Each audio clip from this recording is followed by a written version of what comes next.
ನಮಸ್ತೆ, ನಾನು ನಿಮ್ಮ ಕನ್ನಡತಿ. ಇವತ್ತು ಬನ್ನಿ ಬೇಳೆ ಮತ್ತು ತರಕಾರಿ ಸಾರನ್ನ ಯಾವಾಗಲೂ ಬೇಳೆ ಸಾಂಬಾರು ಪೌಡರ್ ಹಾಕಿ ಮಾಡೋದು ಬದಲು ಒಂದು ಸ್ವಲ್ಪ ಡಿಫ್ರೆಂಟಾಗಿ ಮಾಡಿ ಟ್ರೈ ಮಾಡೋಣ. ನಾನಿಲ್ಲಿ 1 ಲೋಟ ಅಷ್ಟು ಬೇಳೆನ ತೊಳೆದ್ಬಿಟ್ಟು ನೀರು ಹಾಕಿ ತಗೊಂಡಿದ್ದೀನಿ. ಇಲ್ಲಿ ನಾನು ಮೂಲಂಗಿ ಮತ್ತು ಆಲೂಗಡ್ಡೆನೂ ತೊಳೆದು ಕಟ್ ಮಾಡಿ ಇಟ್ಕೊಂಡಿದ್ದೀನಿ. ನೋಡಿ, ಈಗ ಇದ್ರ ಜೊತೆ ನೀವು ಕ್ಯಾರೆಟು ಬೀನ್ಸು ಸೇರಿಸ್ಕೊಬೋದು. ನಾನಿಲ್ಲಿ ಒಂದು ಕುಕ್ಕರ್ಗೆ ಸ್ವಲ್ಪ ನೀರು ಹಾಕಿ ಬೇಳೆ ತೊಗೊಂಡಿದ್ದೀನಲ್ಲ ಆ ಬಟ್ಲನ್ನ ಕುಕ್ಕರ್ ಒಳಗಡೆ ಇಟ್ಟು ಅದ್ರ ಮೇಲೆ ಒಂದು ಪ್ಲೇಟ್ ಮುಚ್ಚಿ ಇನ್ನೊಂದು ಬಟ್ಲಲ್ಲಿ ನಾನೇನು ಕಟ್ ಮಾಡಿರ್ತೀನಲ್ವ ಆ ತರಕಾರಿನೂ ಹಾಕಿ ಈಗ 1-2 ವಿಷಲ್ ಹೊಡೆಸ್ಕೊಂಡ್ರೆ ಬೇಳೆನೂ ಬೆಂದಿರುತ್ತೆ, ತರಕಾರಿನೂ ಬೇಯುತ್ತೆ. ಈ ಥರ ಮಾಡೋದ್ರಿಂದ ನಿಮಗೆ ಬೇಗ ಸಾಂಬಾರೂ ಆಗುತ್ತೆ, ಟೈಮ್ ಸೇವ್ ಆಗುತ್ತೆ, ನಿಮಗೆ ಗ್ಯಾಸು ಸೇವ್ ಆಗುತ್ತೆ ಅಲ್ವಾ. ನಾನಿಲ್ಲಿ ಮಸಾಲೆಗೆ 1 ಟೇಬಲ್ ಸ್ಪೂನಷ್ಟು ಕಡಲೆಬೇಳೆ, 1 ಟೇಬಲ್ ಸ್ಪೂನ್ ಉದ್ದಿನಬೇಳೆನ ಹುರ್ಕೋತಾ ಇದ್ದೀನಿ. ಒಮ್ಮೆ ಈ ಥರ ಟ್ರೈ ಮಾಡಿ ನೋಡಿ, ಟೇಸ್ಟ್ ಚೆನ್ನಾಗಿರುತ್ತೆ ನಿಮಗೆ. ಯಾವಾಗಲೂ ಅದೇ ಥರ ಸಾರು ಮಾಡಿದ್ರೆ ಡಿಫ್ರೆಂಟಾಗಿ ಮಾಡಿರಿ, ಮನೆಯವ್ರಿಗೂ ಇಷ್ಟ ಆಗುತ್ತೆ.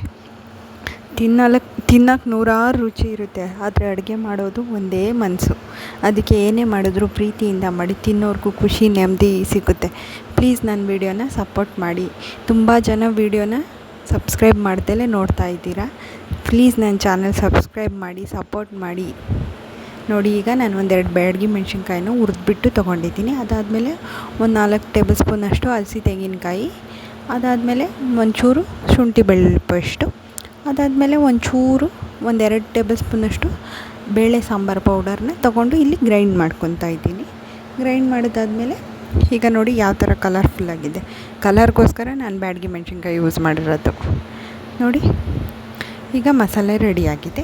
ಈಗ ನಾವೇನು ಮಾಡಬೇಕು ನೋಡಿ, ತರಕಾರಿ ಬೇಳೆ ಎಲ್ಲ ನೀಟಾಗಿ ಬೆಂದಿದೆ ನೋಡಿ. ಜಸ್ಟ್ 20 ಮಿನಿಟ್ಸ್ ಒಳಗಡೆ ನೀವು ಸಾರು ಮಾಡ್ಕೊಂಬಿಡ್ಬೋದು. ಬೆಳಗ್ಗೆ ಹೊತ್ತು ಆಫೀಸ್ಗೆ ಹೋಗೋರು, ಕೆಲ್ಸಕ್ಕೆ ಹೋಗೋರು, ಟೈಮ್ ಇರಲ್ಲ ಅನ್ನೋರು ಈ ಥರ ಮಾಡ್ಕೊಳ್ಳಿ, ನಿಮಗೆ ಟೈಮ್ ಸೇವ್ ಆಗುತ್ತೆ.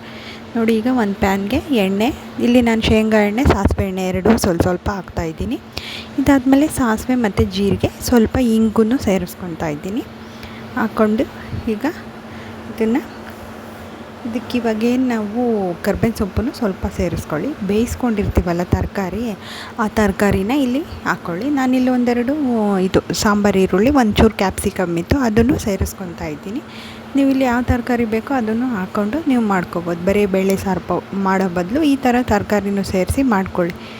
ನೋಡಿ, ಈ ಥರ ಫ್ರೈ ಮಾಡ್ಕೊಂಡಾದ್ಮೇಲೆ ಈಗ ಏನು ಬೇಳೆ ಬೇಯಿಸಿರ್ತೀವಲ್ಲ ಅದನ್ನು ಇದಕ್ಕೆ ಸೇರಿಸ್ಕೋಬೇಕು. ನೀವು ಸೇರಿಸ್ಕೊಂಡು ಮಿಕ್ಸ್ ಮಾಡ್ಕೊಳ್ಳಿ. ಇದಾದಮೇಲೆ ನೋಡಿ, ತುಂಬ ಜನ ನನ್ನ ವೀಡಿಯೋ ನೋಡ್ತಾ ಇದ್ದೀರಾ. ಪ್ಲೀಸ್ ಸಬ್ಸ್ಕ್ರೈಬ್ ಮಾಡಿ, ಸಪೋರ್ಟ್ ಮಾಡಿ. ನನಗೆ ಸಪೋರ್ಟ್ ಮಾಡಿದ್ರೆ ನನಗೂ ಒಂದು ವೀಡಿಯೋ ಹಾಕಬೇಕು ಅನ್ನೋದು ಒಂದು ಚೆನ್ನಾಗಿ ಇಂಟ್ರೆಸ್ಟ್ ಬರುತ್ತಲ್ವ. ಯಾರೂ ಸಬ್ಸ್ಕ್ರೈಬ್ ಮಾಡಿಲ್ಲ ಅಂದರೆ ಅಯ್ಯೋ ಬಿಡು ಅಂತ ನಮಗೆ ಇದಾಗುತ್ತೆ. ಸಬ್ಸ್ಕ್ರೈಬ್ ಮಾಡಿ ಪ್ಲೀಸ್. ಈಗ ನಾವೇನು ಮಸಾಲೆ ರುಬ್ಬಿಟ್ಕೊಂಡಿರ್ತೀವಲ್ಲ ಆ ಮಸಾಲೆನೇ ಸೇರಿಸ್ಕೊತಾ ಇದ್ದೀನಿ. ಇದಾದಮೇಲೆ ಸೇರಿಸ್ಕೊಂಡಾದ್ಮೇಲೆ ರುಚಿಗೆ ತಕ್ಕಷ್ಟು ಉಪ್ಪನ್ನು ಹಾಕ್ಕೊತಾ ಇದ್ದೀನಿ. ನೋಡಿ, ಉಪ್ಪು ಹಾಕ್ಕೊಂಡಾದ್ಮೇಲೆ ಈಗ ಇದನ್ನು ಮಿಕ್ಸ್ ಮಾಡಿ 10 ನಿಮಿಷ ಚೆನ್ನಾಗಿ ಕುದಿಸ್ಕೊಂಡಾದ್ಮೇಲೆ ನೀವು ಇದನ್ನು ಒಂದು ಸ್ವಲ್ಪ ಕುದಿಸ್ಕೊಂಡಾದ್ಮೇಲೆ ಇಲ್ಲೇನು ಮಾಡಬೇಕು, ಚೂರು ಬೆಲ್ಲ ಹಾಕ್ಕೊಳ್ಳಿ.